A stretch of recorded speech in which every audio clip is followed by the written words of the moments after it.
Sir ದಾಖಲಾತಿಗಳನ್ನ ನಾವು ನ್ಯಾಯಾಲಯಕ್ಕೆ ಕೊಟ್ಟಿದ್ದೀವಿ. ನೋಡಿ ಅಲ್ಲಿ ಚೇತನ್ ಅಂತ ಒಬ್ರು ಇದ್ದಾರೆ. ಆಲ್ರೆಡಿ ನಾವು ನಮ್ಮ ಹತ್ರ ಒಂದು 100 ಜನ ಇದ್ದಾರೆ ಇಂಟರ್ವ್ಯೂಗೆ ಬಂದಿದ್ದಂಥವ್ರು. ಅದ್ರ ಕಾಪಿ ಇದೆ, ಕೊಡ್ತೀನಿ.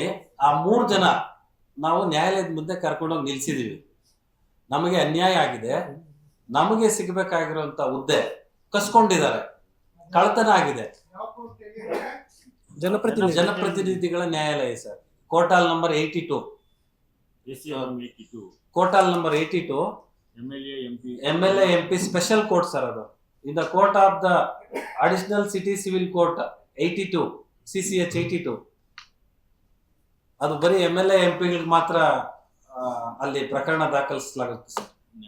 ಸೊ ನಾವು ಕೊಟ್ಟಂತ ದಾಖಲೆ ಏನು ಅಂತಂದ್ರೆ, ನಿಜವಾಗ್ಲು ಈಗ ನಮ್ಮ ಇಂಟ್ರೆಸ್ಟ್ ಏನು ಅಂತ ತಾವೆಲ್ಲ ಕೇಳ್ತೀರಿ, ಅದೇ ರೀತಿ ಕೋರ್ಟು ಸಹ ಕೇಳುತ್ತೆ ನಾಗರಾಜ್ ಏನಿದೆ ಇದರಲ್ಲಿ ಇಂಟ್ರೆಸ್ಟ್ ಅಂತ.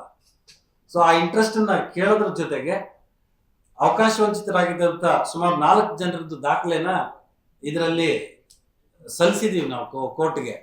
ಆ ನಮಗೆ ಸಿಗ್ಬೇಕಾಗಿದ್ದಂತ ಹುದ್ದೆನ ಕಸ್ಕೊಂಡಿರೋಂತ ಇತರೆ ಜನ, ಒಂದು ಎಕ್ಸಾಂಪಲ್ ಇಲ್ಲಿ ಚೇತನ್ ಅಂತ ಇದ್ದಾರೆ ನಮ್ಮ ಪಕ್ಕ, ಅವರು 111 ಮಾರ್ಕ್ಸ್ ತಗೊಂಡಿದ್ದಾರೆ.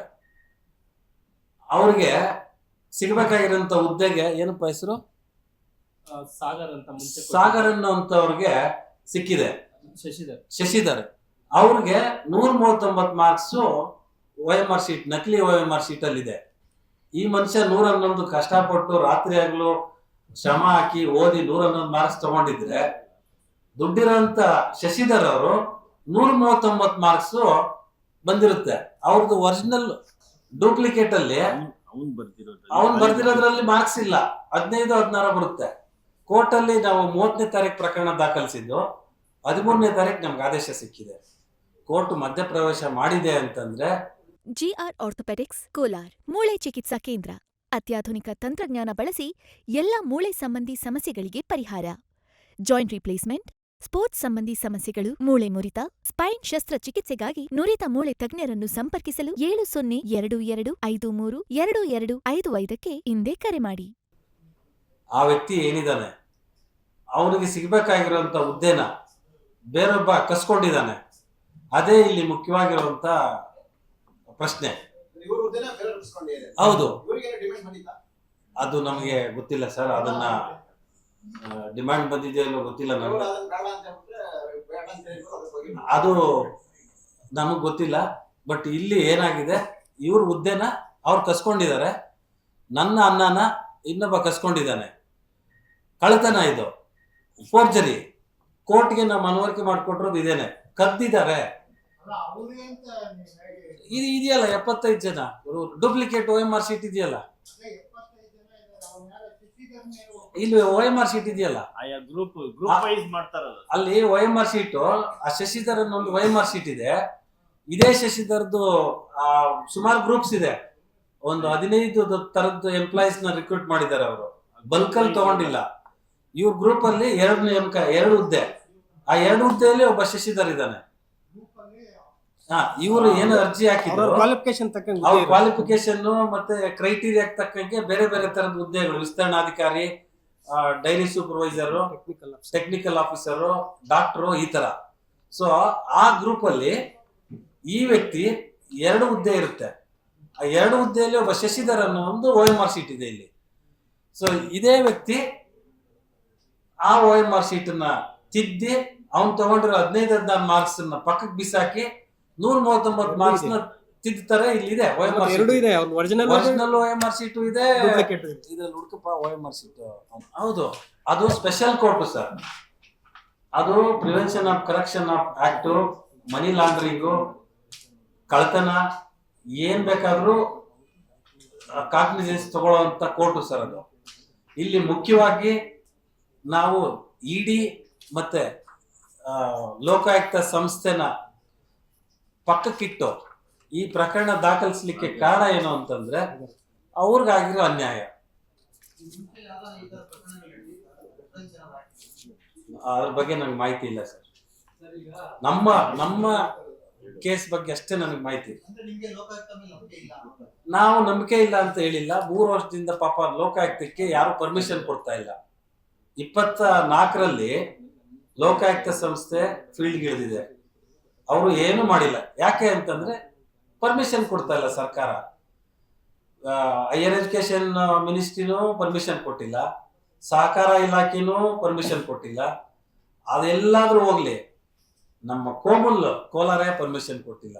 ಪಾಪ ಲೋಕಾಯುಕ್ತ ಸಂಸ್ಥೆ ಅಲ್ಲಿಲ್ಲದೆ ಇರುವಂತ ಹಾವಾಗಿ ನಾವೆಲ್ಲ ನೋಡಿದೀವಿ, ನೋಡ್ತಾ ಇದೀವಿ. ಅವ್ರು ಏನ್ ಮಾಡಕ್ಕಾಗುತ್ತೆ? ಪತ್ರ ಬರೀತಾನೆ ಇದಾರೆ, ಈಗಲೂ ಪತ್ರ ಬರೀತಾ ಇದಾರೆ. ರೀಸೆಂಟ್ ಆಗಿ ನಮ್ಗೆ ಅನುಮತಿ ಕೊಡಿ ಅಂತ.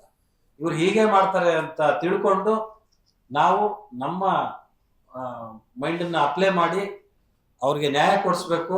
ನಮ್ಮ ಉದ್ದೇಶ ಇಷ್ಟೇ, ಅವಕಾಶ ವಂಚಿತರಿಗೆ ಅವಕಾಶ ಸಿಗಬೇಕು, ನ್ಯಾಯ ಗೆಲ್ಲಬೇಕು, ಅನ್ಯಾಯ ಸೋಲ್ಬೇಕು. ಅದರಿಂದ ನಾವು ಈ ಹೋರಾಟ ಮಾಡ್ತಾ ಇದ್ದೀವಿ ಸರ್. ಅಲ್ಲಿದ್ದಾರೆ ನೋಡಿ ಸರ್, ಅವಕಾಶ ವಂಚಿತರು ಇದ್ದಾರೆ ಸರ್. ಈಗ ನೋಡಿ, ಅವ್ರದ್ದು ರಿಪೋರ್ಟ್ ಪ್ರಕಾರ ಈಗ 1:5 ಎಲ್ಲರನ್ನೂ ಕರೀಲಿ. ಒಂದ್ ವೇಳೆ ಅವ್ರೇನಾದ್ರು ಎಲಿಜಿಬಲ್ ಇದ್ರೆ ನಮ್ದೇನ್ ಅಭ್ಯಂತರ ಇಲ್ಲ. ನಾವು ಕೇಳ್ತಾ ಇರೋದು ಮತ್ತೆ 1:5 ಕರೀರಿ. 75 ಜನರಲ್ಲಿ ಅವಕಾಶ ಯಾರಿಗಾದ್ರೂ ಸಿಕ್ಕರೆ ಹುದ್ದೆ ಕೊಡೋದ್ರಲ್ಲಿ ನಮ್ದೇನ್ ತಪ್ಪಿದೆ? ಅದೇ ಏನ್ ಈಗ ಫಸ್ಟ್ ಆಫ್ ಆಲ್ ಇವ್ರ ಆಪೋಸಿಟ್ ಕ್ಯಾಂಡಿಡೇಟ್ ಇಂಟರ್ವ್ಯೂಗೆ ಎಲಿಜಿಬಲ್ ಇಲ್ಲಲ್ಲ. ಅವನಿಗೆ 139 ಮಾರ್ಕ್ಸ್ OMR ಶೀಟ್ ಅಲ್ಲಿ ತಿದ್ದಿದ್ದಾರೆ. ಇವ್ರದ್ದು 111. 111ಕ್ಕೆ 15 ಸೇರಿಸಿದ್ರೆ ಎಷ್ಟಾಗುತ್ತೆ ಸರ್? 116 ಆಗುತ್ತೆ. ಇಂಟರ್ವ್ಯೂಗೆ ಹೋಗಿರೋ ಸರ್ ಅವೆಲ್ಲ ಸರ್. ಈಗ 1:5 ಅಂದ್ರೆ ಒಂದು ಹುದ್ದೆಗೆ 5 ಜನರನ್ನ ಆಯ್ಕೆ ಮಾಡಿರ್ತಾರೆ. ಉದಾಹರಣೆಗೆ ನಮ್ಮ ಚೇತನ್ ಅವ್ರ ಹುದ್ದೆಗೆ 2 ಪೋಸ್ಟ್ ಇರುತ್ತೆ, 10 ಜನರನ್ನ ಆಯ್ಕೆ ಮಾಡಿರ್ತಾರೆ. 2:5 ಅಂದ್ರೆ 10 ಜನ. ಆ 10 ಜನ ಇಂಟರ್ವ್ಯೂಗೆ ಎಲಿಜಿಬಲ್ ಇರ್ತಾರೆ. 1-2 ಮಾರ್ಕ್ಸ್ ಹಿಂದೆ ಮುಂದೆ ಇರ್ತಾರೆ. ಇಂಟರ್ವ್ಯೂ ಮಾಡಿದವಾಗ 15 ಮಾರ್ಕ್ಸ್ ಮ್ಯಾನೇಜ್ಮೆಂಟ್ ಹತ್ರ ಇರುತ್ತೆ. ಅಲ್ಲಿ ಏನ್ ಪರ್ಫಾರ್ಮೆನ್ಸ್ ಮಾಡ್ತಾರೆ ಅದ್ರ ಪ್ರಕಾರ 10-12 ಕೊಟ್ಟವಾಗ ಯಾರೋ ಒಬ್ರು ಆಯ್ಕೆ ಆಗ್ತಾರೆ. ಆತರ 75:5 ಅಂದ್ರೆ ಸುಮಾರು 375. ಅದರಲ್ಲಿ 100 ಜನ ನಮ್ಮ ಸಂಪರ್ಕಕ್ಕೆ ಬಂದಿದ್ದಾರೆ ನಿಮ್ಮಗಳ ಸಹಕಾರದಿಂದ. ಹೌದು, ಅವರೆಲ್ಲಾನು 1:5ಗೆ ಮತ್ತೆ ಇಂಟರ್ವ್ಯೂಗೆ ಎಲಿಜಿಬಲ್ ಇದ್ದಾರೆ ಸರ್. ಕಾನೂನಲ್ಲಿ ಅವಕಾಶ ಇದೆ. Once illegal is always illegal.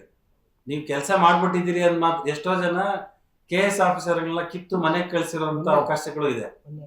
Recent ಆಗಿದೆ, ಕಿತ್ತು ಮನೆಗೆ ಕಳಿಸಿದ್ದಾರೆ. ಇಲ್ಲಿಗಲ್ ಆಗಿ ವಾಮ್ ಮಾರ್ಗವಾಗಿ ಕೆಲಸ ತಗೊಂಡಿದ್ರೆ ಇದು ಏನ್ ಮಹಾ ದೊಡ್ಡದೇನಲ್ಲ ಸರ್. ಏಜ್ ಬಾರ್ ಹೆಂಗಾಗುತ್ತೆ? ನಾವ್ ಹೇಳ್ತಾ ಇರೋದು ಅವತ್ತು ಎಕ್ಸಾಮ್ ಬರ್ದಿರೋರ್ನೇ 1:5 ಕರೀರಿ ಅಂತ, ಹೊಸ ಎಕ್ಸಾಮ್ ಮಾಡಿ ಅಂತ ಹೇಳ್ತಾ ಇಲ್ಲ. ನೀವ್ ಹೇಳ್ದಂಗೆ ಏಜ್ ಬಾರ್ ಆಗ್ಬಿಟ್ಟಿರುತ್ತೆ. ಅವತ್ತು 1:5 ಯಾರೆಲ್ಲ ಸೆಲೆಕ್ಟ್ ಆಗಿದ್ರು, ಎಲಿಜಿಬಲ್ ಇದ್ರು, ಅವ್ರನ್ನೇ ಕರೆದು ಕನ್ಸಿಡರ್ ಮಾಡಿ ಅಂತ ನಾವ್ ಹೇಳ್ತಾ ಇರೋದು. ಹೊಸ ಎಕ್ಸಾಮ್, ಹೊಸ ನೋಟಿಫಿಕೇಶನ್ ಮಾಡಿ ಅಂತ ಹೇಳ್ತಾ ಇಲ್ಲ.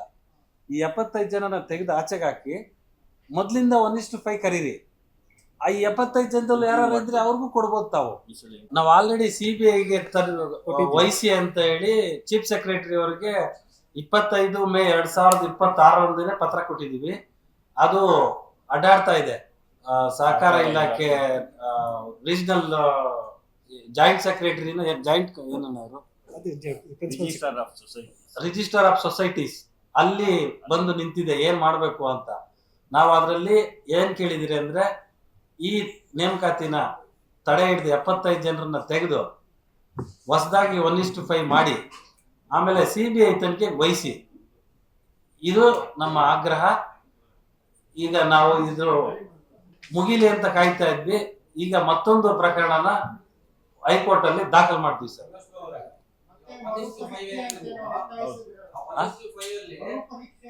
ಮರುಪರೀಕ್ಷೆ ಅಂದ್ರೆ 1:5 ಮರು ಮೆರಿಟ್ ಬೇಸಿಸ್ ತಗೊಳ್ಳಿ ಅಂತ.